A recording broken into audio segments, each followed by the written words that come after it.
So today we will be doing the next method, as I told you, the net present value method, or it is sometimes also called the present value method.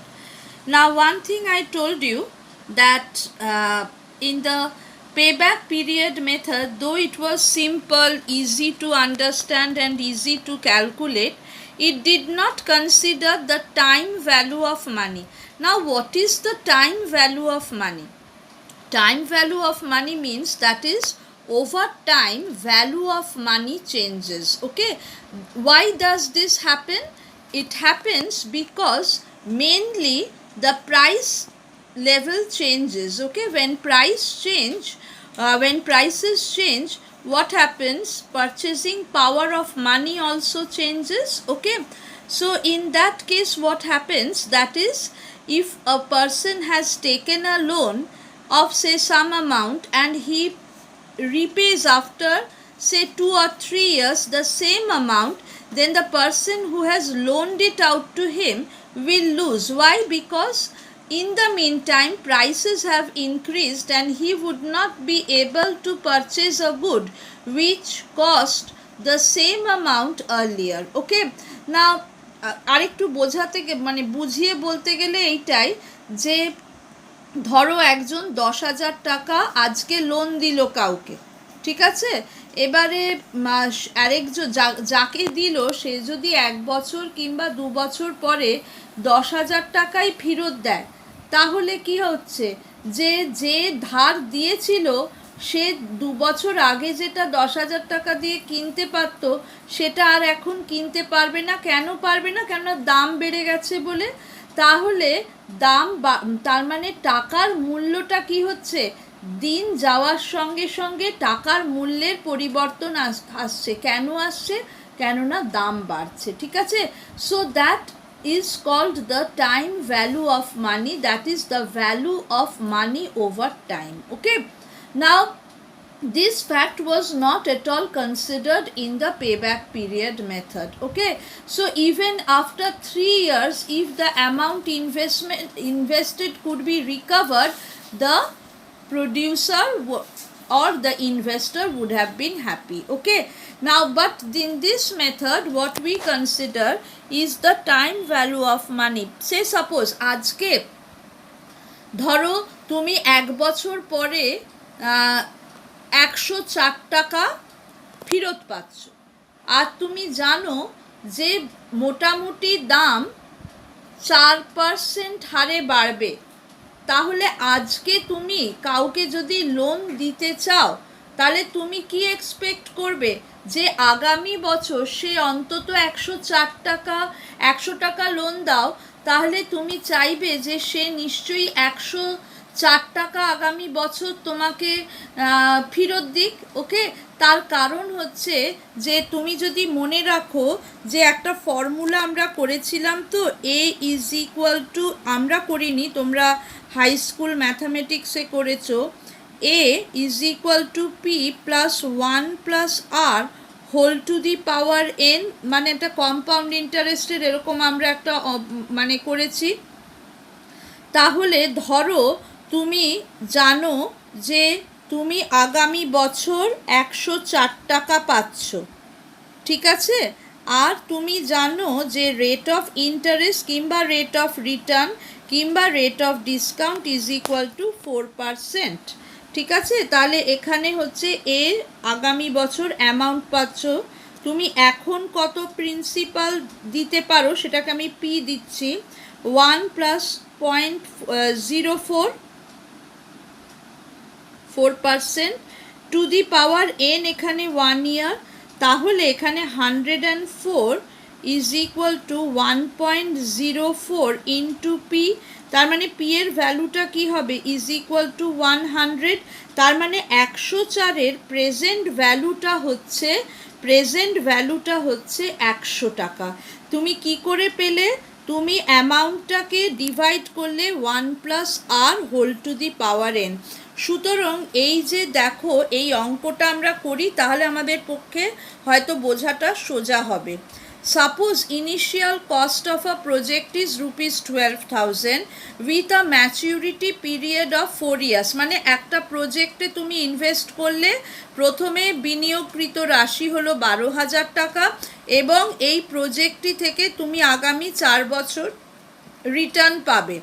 এবারে সেটাই হচ্ছে maturity period. If the expected rate of return on investment is 10%, should the project be accepted? এটাই হচ্ছে প্রশ্ন।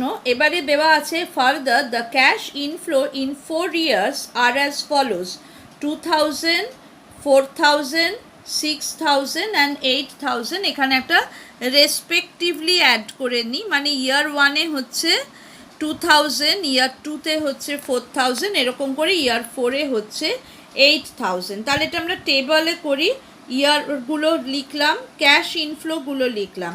এবারে হচ্ছে আমার PV factor. PV factor মানে কি? পিভি ফ্যাক্টর হচ্ছে আমার present value factor. PV factor মানে হচ্ছে প্রেজেন্ট ভ্যালু ফ্যাক্টর।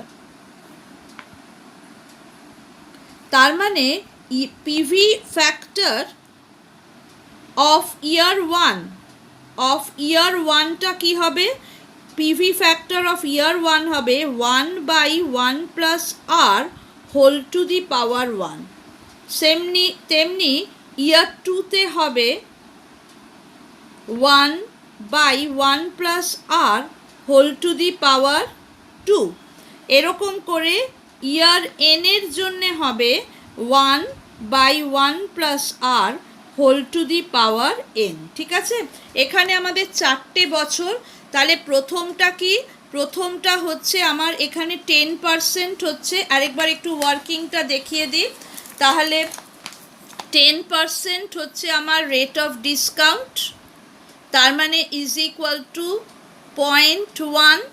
তাহলে পিভি F1 মানে PV factor of year 1 is equal to 1/1 plus 0.1 whole to the power 1, তার মানে 1/1.1। তেমনি পিভি 2টা কি? পিভি F2 সেটা হচ্ছে 1/1.1 হোল স্কোয়ার, তার মানে হচ্ছে 1/1.21। তো এরকম করে আমরা পিভি ফ্যাক্টরগুলো নিলাম, করে দেখো ক্যালকুলেট করে 0.909, 826, 751 আর 683 হবে। এবারে নেক্সট হচ্ছে পিভি অর্থাৎ কিনা প্রেজেন্ট ভ্যালুটা ক্যালকুলেট করব। সেটা কি? সেটা হচ্ছে ক্যাশ ইনফ্লোর সঙ্গে হচ্ছে আমার পিভি ফ্যাক্টরটাকে মাল্টিপ্লাই করতে হবে। তাহলে এটা যদি আমার কলাম 1 হয়, এটা যদি কলাম 2, এটা যদি কলাম 3, তাহলে আমার 4 ইজ ইকুয়াল টু 2 ইন্টু 3। ঠিক আছে, কলাম 2 ইন্টু 3। তাহলে প্রত্যেকটা করলাম, করে তাহলে এখানে আমার টোটাল প্রেজেন্ট ভ্যালুটা কি হবে? দ্যাট উইল বি, এটা অ্যাড করে দেখো, অ্যাড করে আমার আসবে 15092। ঠিক আছে, এবারে তাহলে এবারে কথাটা হচ্ছে should the project be accepted or not. এইখানটা আবার একটু ফিরে যাই। যদি আজকে তুমি 104 টাকা না পাও পরের বছর, তাহলে তুমি আজকে 100 টাকা দেবে না, কারণ 104 টাকার প্রেজেন্ট ভ্যালু হচ্ছে তোমার 100 টাকা। তাহলে তোমাকে 104 টাকাটা পেতেই হবে। তার মানে তুমি এখানে থিওরিটিক্যালি কি হচ্ছে, তুমি নেট প্রেজেন্ট ভ্যালু যদি তোমার মানে সামেশন অফ প্রেজেন্ট ভ্যালু, এখানে তো একটা ইয়ার করা হয়েছে, তাহলে যদি তোমার প্রেজেন্ট ভ্যালুটা মানে নেট প্রেজেন্ট ভ্যালুটা যদি পজিটিভ হয় তাহলেই তুমি ইনভেস্ট করবে। ঠিক আছে, তাহলে নেট প্রেজেন্ট ভ্যালুটা কি? Net present value is equal two total present value minus cost. Total present value আমি বার করেছি, minus cost of the project কত? 12,000। তার মানে প্রত্যেকটা বছর থেকে প্রত্যেকটার অ্যামাউন্ট দেখো 2,000 টাকা 1 বছর পরে পাচ্ছে, কিন্তু আমি যখনই পিভি ফ্যাক্টর ইউজ করছি তার প্রেজেন্ট ভ্যালু হচ্ছে 1,818 টাকা।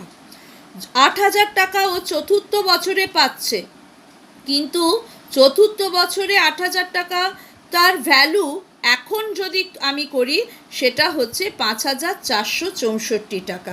তো এইটা হচ্ছে আমার টোটাল প্রেজেন্ট ভ্যালু। কেন আমি প্রেজেন্ট ভ্যালুতে আনলাম? কেননা বিনিয়োগটা তো আমি এখনই করছি, তার মানে ওই যে টোটাল রিটার্নের প্রেজেন্ট ভ্যালুটা যদি এখনকার কস্টের চেয়ে বেশি হয় তাহলেই আমি বিনিয়োগ করব। অর্থাৎ কি না, নেট প্রেজেন্ট ভ্যালু যদি গ্রেটার দ্যান 0 হয় only then the project will be accepted। তাহলে এখানে হচ্ছে net present value 3092, so since NPV is greater than 0 the project must be accepted। তোমরা প্লিজ মনে রাখো যে এইখানে নেট প্রেজেন্ট ভ্যালুর একটা আমরা অ্যাকসেপ্ট রিজেক্ট রুল লিখি, ঠিক আছে? এনপিভি মেথড অ্যাকসেপ্ট রিজেক্ট রুলটা দেখি। রিজেক্ট রুলটা কি, যে NPV greater than 0 accept project, ঠিক আছে? আর NPV less than 0 reject project. এবারে প্লিজ আমাকে জিজ্ঞেস করো না যে এনপিভি ইকুয়াল টু 0 হলে কি হবে। এনপিভি 0 হলেও নিশ্চয়ই বিনিয়োগ করবে না। আমি কেন বিনিয়োগ করব যদি আমার কোনো মানে রিটার্নই না হয়, পজিটিভ রিটার্নই না হয়। আমরা গ্রেটার দ্যান 0 লেস দ্যান 0 তুমি এখানে করতে পারো, greater equal less equal to 0 হলে রিজেক্ট দ্য প্রজেক্ট, কিন্তু ওটার ভিতরে যেও না। NPV greater than 0 accept project, NPV less than 0 reject the project, ঠিক আছে? আর এনপিভি রুলটাও, এই পিভি ফ্যাক্টরটা আরেকবার দেখে নাও কিভাবে করেছি। আর হচ্ছে 10%, তার মানে 0.1। ইয়ার 1-এ হচ্ছে টু দি পাওয়ার 1 হবে, 1 plus R whole to the power 1। Year 2-তে এরকম, ইয়ার 3-তে তার মানে 1.1 হোল টু দি পাওয়ার 3, এরকম করে আমরা পাবো, ঠিক আছে? এইখানেও আরেকবার লিখেছি এই যে ইয়ার এন পর্যন্ত কি হতে পারে। তাহলে এরকম অঙ্ক করো। এই অঙ্কটা আজকে বোঝালাম প্রেজেন্ট ভ্যালু, নিজেরা বোঝার চেষ্টা করো ভালো করে। আমি কিন্তু উইকেন্ডে কিছু অঙ্ক দেব, সেগুলো কিন্তু সলভ করে আমাকে অ্যাসাইনমেন্ট হিসাবে পাঠিয়ে দেবে। ওকে, থ্যাংক ইউ।